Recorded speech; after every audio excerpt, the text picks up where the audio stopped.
intentions. The problem with them is that in many cases they are very inappropriately resourced. You know, the budgets of the ILO, the budgets of the WTO are puny. Or in some cases they don't have the appropriate jurisdiction. A lot of people complain, you know, against the World Bank and the IMF, especially the IMF. You know, but very often people don't realize that the IMF doesn't often do some of the things that they like them to do because they actually can't do it legally. They are not empowered to do these things. They have a jurisdiction that is very circumscribed by the member states. This then sort of raises the issue of, well, what about a world government?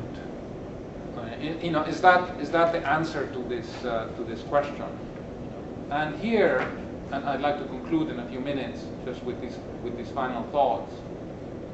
You know, last December, the 8th of December to be precise, I wrote a letter in the Financial Times addressing some dimensions of the crisis. It was a fairly longish letter, actually, and much to my satisfaction, they published it, you know, without changing a single word.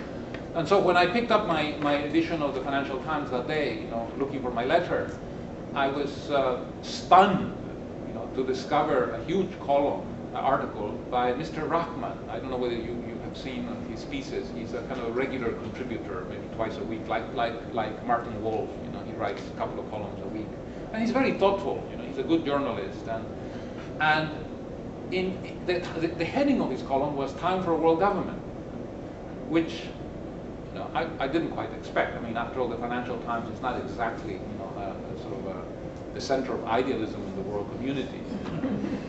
I mean, if you can characterize a journalist for the Financial Times, it's basically that he has his feet firmly planted on the ground, with roots extending deep into the core of the earth. Right? But no, here was Mr. Rahman basically saying the following. He's saying, for the first time in my life, I think the formation of some sort of world government is plausible.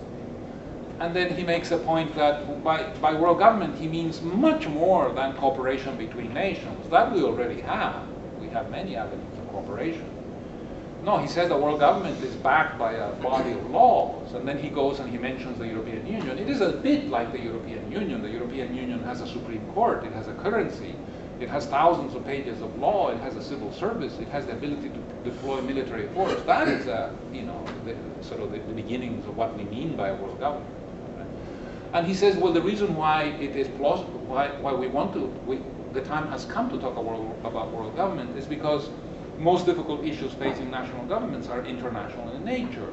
Global warming, global financial crisis, war on terror, etc., etc. You know, these things are pushing governments, you know, towards global solutions.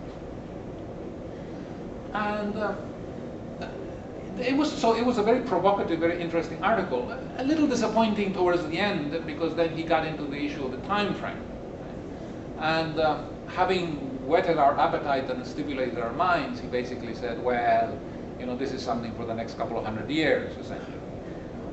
Of course, he won't be around writing for the Financial Times, so he was, you know, he was being very, you know, very artful, you know, because if you say it's something for the next 10 years, and if you're in your mid-40s, you know, within 10 years you're going to be in your mid-50s, you're still going to be writing for the Financial Times. People are going to come back and show you your stupid column, right, of 10 years before. But you don't want to do that. So one way to do it is to say 200 years. But that's very safe.